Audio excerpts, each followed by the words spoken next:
If you see, this is the glenoid cavity.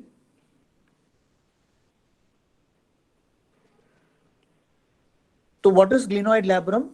Glenoid labrum, it lies attached. It is attached to the margin, clear, of the glenoid fossa, clear. So this is the one which I had marked in green color. This is glenoid labrum. It is attached to the edge of, if this is glenoid cavity, this will be the what? Glenoid labrum. So what is the function of glenoid labrum? Glenoid labrum, it increases the depth, or it increases the congruency of the joint. Clear? It increases the depth of the joint. Clear? So when you see from the lateral view, clear, you see the concavity is very small. Clear? Concavity is very small. Clear? So what happens if you have additional layer of the glenoid labrum? Clear? So here what happens? The glenoid labrum, it increases the depth of the glenoid cavity. This is the first function of the glenoid labrum, or first use of glenoid labrum. See, it enhances the depth or the concavity of the fossa approximately 50%. So 50% of the depth is increased by the glenoid labrum. Second, it provides resistance to the humeral head translation. It provides resistance. Resistance is not proper word. It restrain the humeral head translation. You know what is the difference between resistance and restrain? Clear? So here, this is glenoid cavity, and this is glenohumeral, humeral head. So what happens here? The labrum is attached.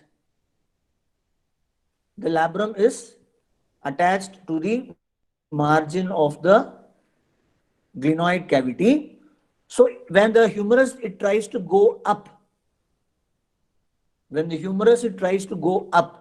this what? Superior labrum will restrain the superior translation.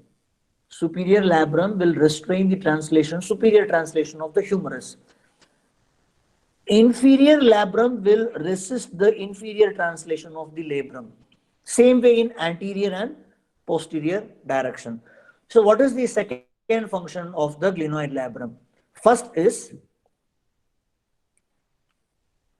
it increases the concavity of the fossa by 50%, so that the congruency of the joint is increased.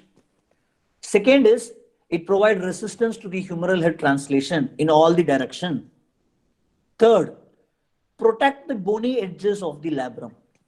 Protect the bony edges of the labrum. Imagine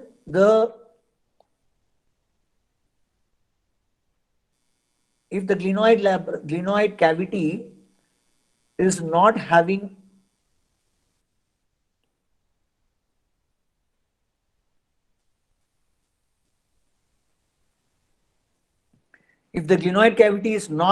the glenoid labrum, imagine there is no labrum here, then what will happen?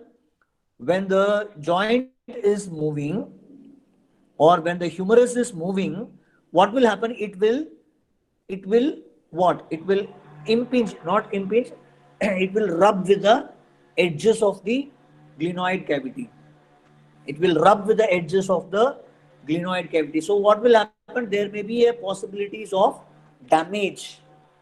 There may be a possibility of damage to the glenoid labrum.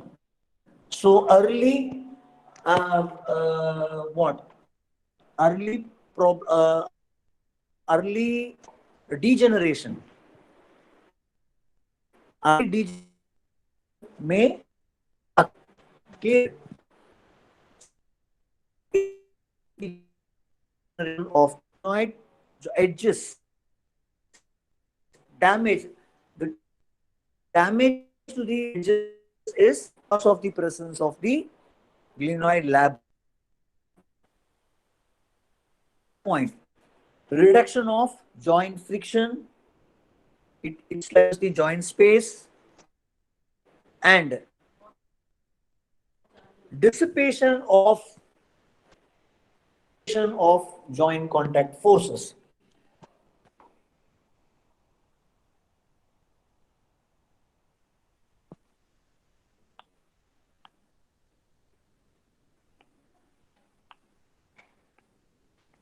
Imagine this is the glenoid cavity. I am drawing from lateral side, or I will take this diagram. Okay.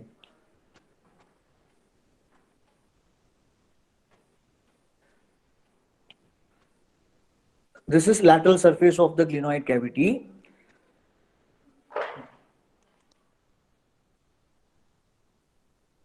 Clear? And the glenoid labrum is present in the border of the edges of the glenoid cavity. So whenever the force is transmitted to the glenoid cavity, it dissipates, that is, it distributes the force in all direction.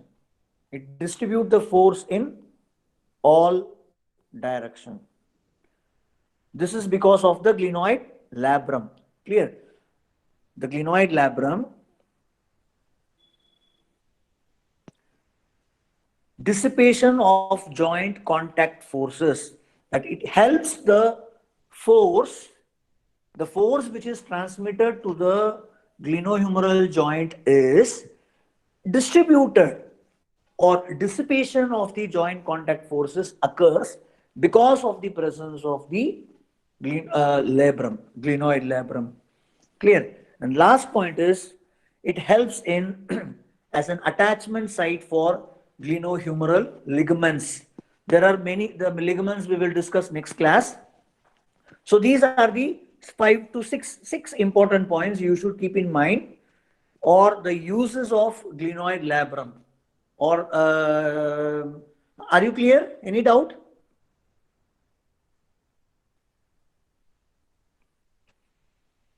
Yes? No, sir. Okay. I'll take another 10 minutes. The angle of inclination and angle of torsion.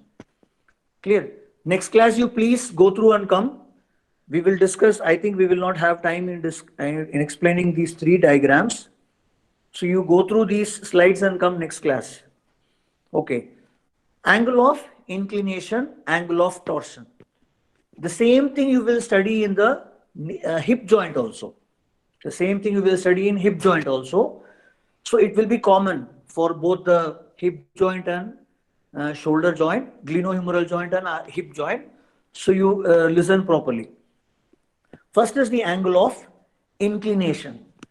Angle of inclination is formed by the axis through the humeral head and neck. In relation to, that is, you see humeral head and neck, it is taken as a one part.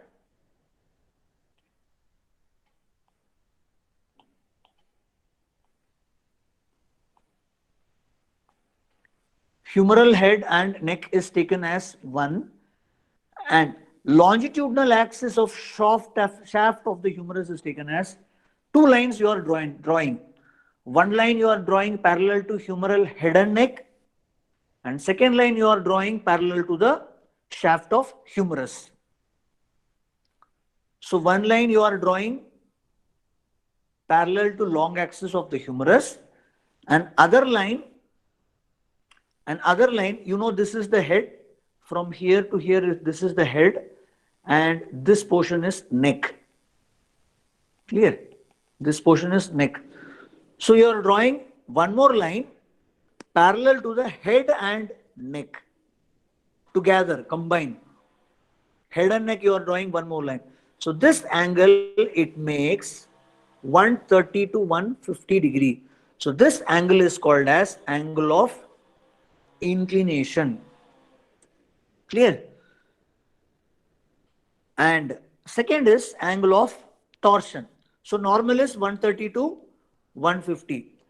Either if it is increased or decreased, what will happen? Anyone can tell? What will happen if it is, what will happen if it is increased or decreased? Anyone can give?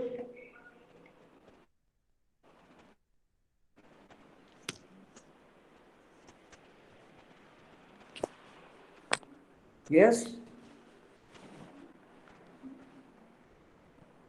Some movement are Hello? restricted.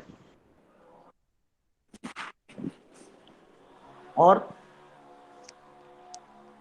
or orientation will be disturbed. Orientation of glenohumeral joint will be disturbed.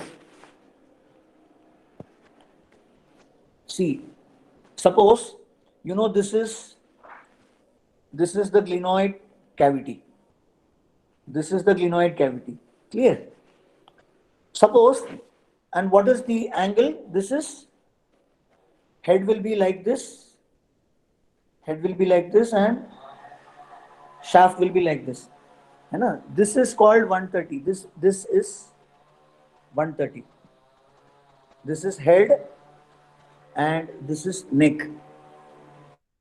Clear? So one line you are drawing like this, that is head and neck, head and neck.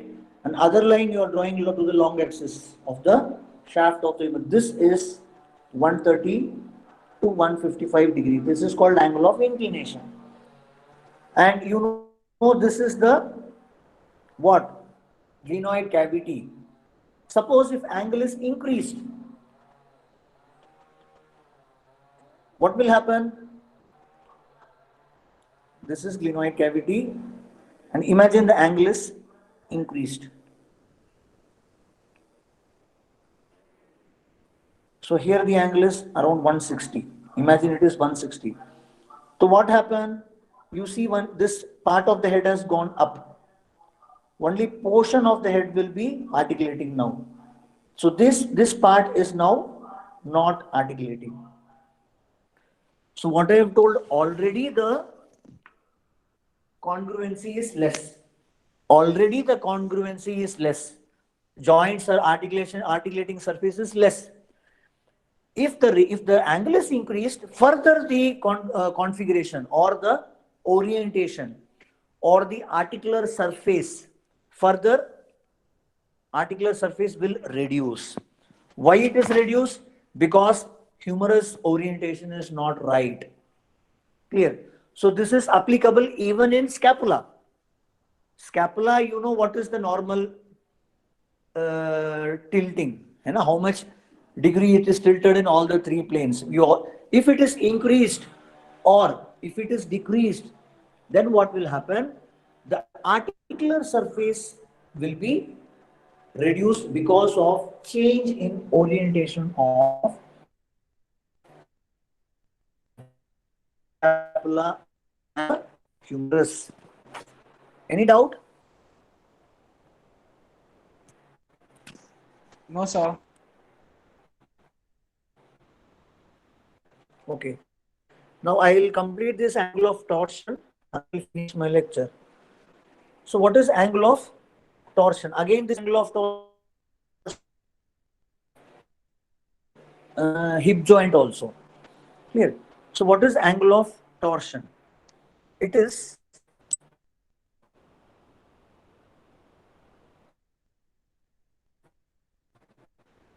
okay. Okay, it's given here. Through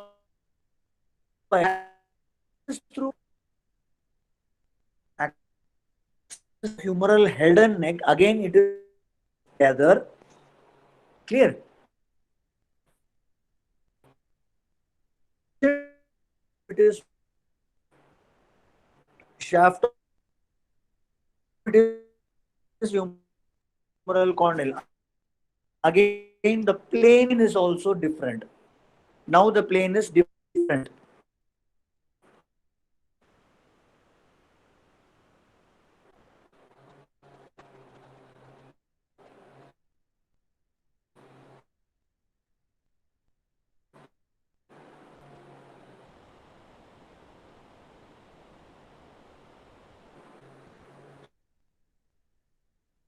One line you are drawing,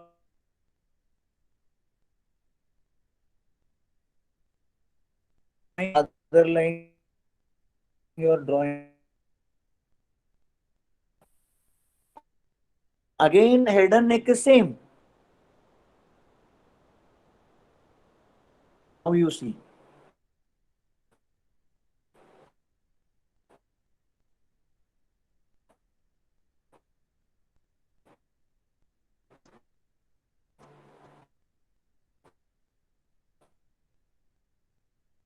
Here, side this.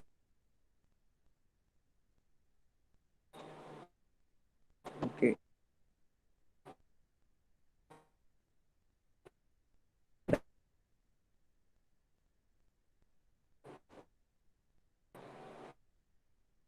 To the condyle. है ना? Where is condyle?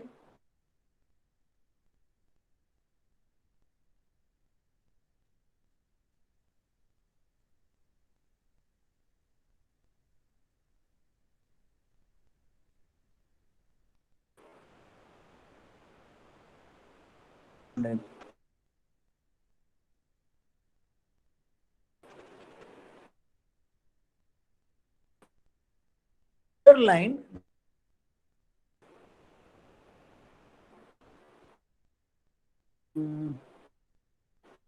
here.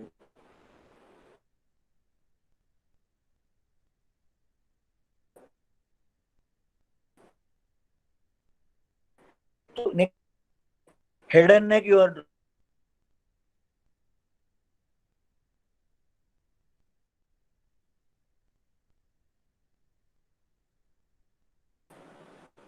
Can you view the condyle? Can you see the condyle here? This is medial condyle. This is lateral epicondyle. Clear? One line you are drawing parallel to the medial epicondyle and lateral epicondyle. Another line you are drawing parallel to the neck and head of the humerus. So this make 30 degrees.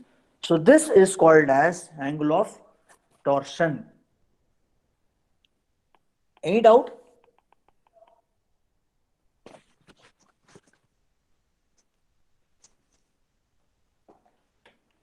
Yes?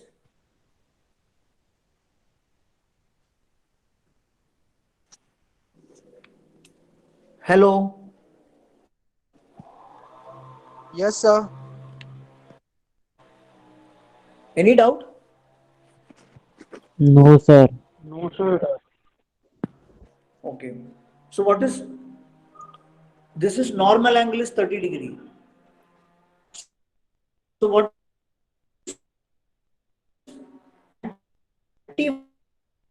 over. So if the head is rotated, which is anterior.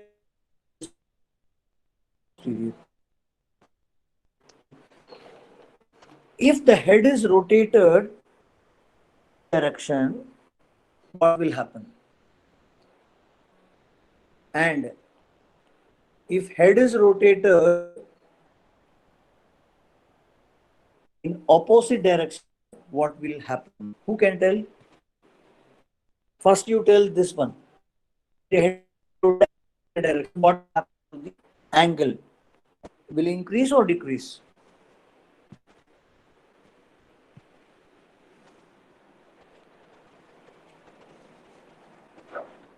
Yes.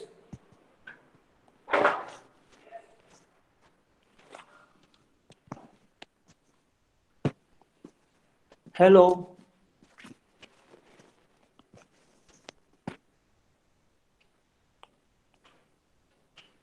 Am I audible? Yes, sir. Give the answer fast. Sir, the angle. What will happen if head is rotated anteriorly? Sir, the angle will decrease. Angle will increase or decrease? Decrease. Very good. Why you are taking so much time? Clear? This is normal orientation. Clear? And suppose if the head is rotated like this, then what will happen? The angle will reduce. It is rotating forward. If it is rotating backward,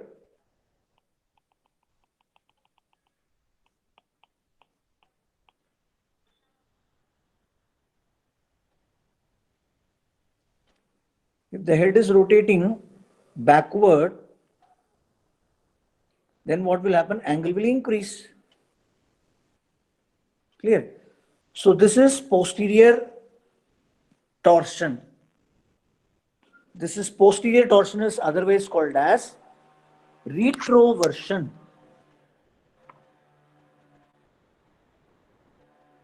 Retroversion. Clear? And if it is rotated anteriorly, it is called antiversion. So, what is the final conclusion? In antiversion,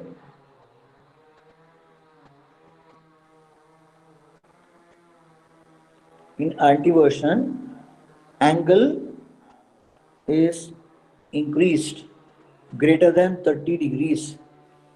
In retroversion, angle is decreased, that is lesser than 30 degree. So what will happen if the angle is increased or decreased? It will affect the congruency of articular surface. That is, articular surface area will be reduced. If any of this scapula orientation or humerus orientation is changed or altered, it is going to change the congruency, or it is going to reduce the congruency, and hence the articular surface will be reduced. Any doubt? No, sir. No, sir. Can I complete this 3 diagram? What lecture you are having next? Sir, Chetna ma'am. Chetna ma'am. So, can anyone inform her that I'll take 10 minutes more? Okay, sir. I will inform. I will inform. I will complete, because next class again I have to explain everything. Okay. So now first diagram. I am going to explain retroverted head, slightly anteriorly retroverted head. So in this diagram,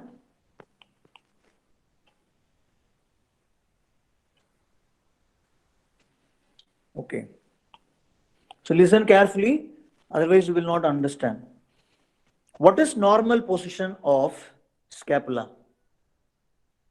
What is normal position of scapula? Scapula is internally rotated, resting position. Resting position of the scapula itself is slightly internal rotated. Already you know this. Somewhere I had explained here. Okay. This is coronal plane. This is coronal plane, and in resting position of the scapula, slightly it is internally rotated. Clear? It is internally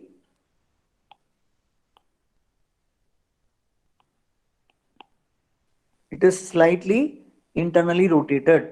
So slight internal rotation is the resting position of scapula. Clear? Scapula is rotated anteriorly slightly. So that is called resting position of the scapula. If you see here, scapula is internally rotated in resting position. Clear? This is normal. This one is normal.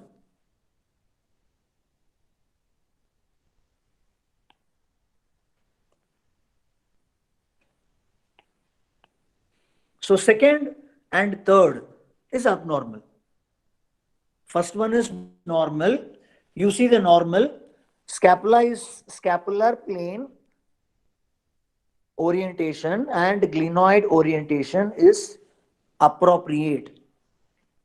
It is proper. Scapula is in normal orientation. What is normal orientation of scapula? 3 points we discussed and 3 points we discussed in humerus. Yes?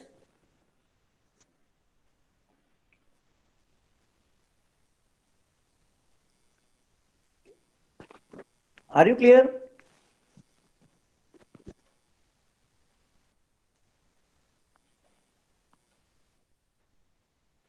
Hello?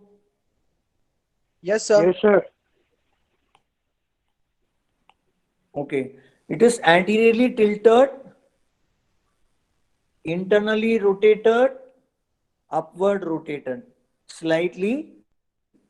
These 3 points in scapula. And humerus, it is superiorly directed, medially directed, and upward directed. So here humerus is also normally oriented. Humerus also normally oriented and scapula is also normally oriented. In this case, what happens? The articular surface is having maximum congruency. Even though the scapula is articular surface is less, the congruency is maximum if the orientation is right. Clear? So second diagram. So now you see the second diagram. The scapula is normal. Scapula is normal and humerus is retroverted. What is retroversion of humerus? What is retroversion of humerus? Angle is less than 30 degree. Clear? Am I right? Yes, sir. Yes, The sir. head is posteriorly rotated.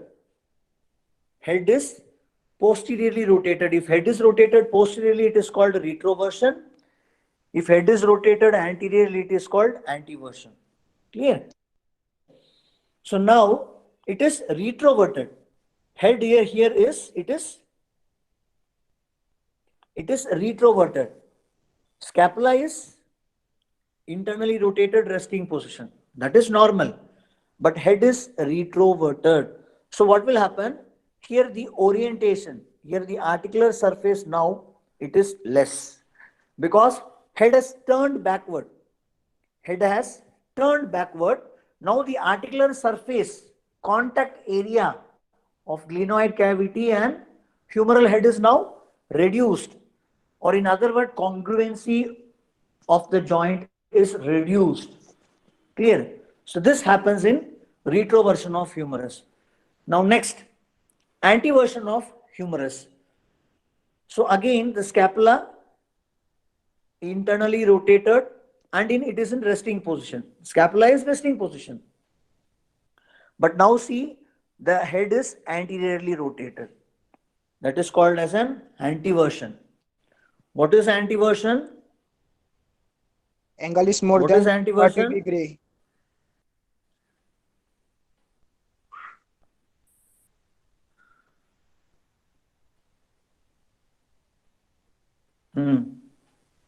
Angle is greater than 30 degree. That is head is rotated forward. Head along with neck is rotated forward. So here in this case what happened? If head is rotated, again the articular surface orientation is disturbed. Clear? So what is the conclusion of today's lecture? In order to get the maximum congruency, in order to have the maximum articular surface between scapula and humerus, the orientation of the scapula and the orientation of the humerus should be in normal. It should be normal range, within the normal range. If the orientation of scapula in any plane. Either it may be tilting.